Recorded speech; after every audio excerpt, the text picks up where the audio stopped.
আমার নাম মোহাম্মদ অনুকূল মিয়া। অনুকূল মিয়া। আর আপনার নাম? শামীম মিয়া। শামীম মিয়া। আর এই যে ভাই আপনার নাম যেন কি? আমার নাম রাসেল মিয়া।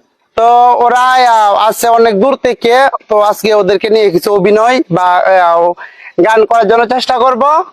তো আপনারা সবাই পাশে থাকবেন, মানুষ মানুষের জন্য। মানুষ মানুষের জন্য কতই শুনেছি এই কথা, এগিয়ে আসে কয়জনে। মানুষ মানুষের জন্যে সারাদিন এক বেলা খেয়ে গুড়ি পিড়ি অসহায় হয়ে কেউ কি চেয়েছি তাদের পানে। মানুষ মানুষের জন্যে আমি যদি খাই গরু কাশি,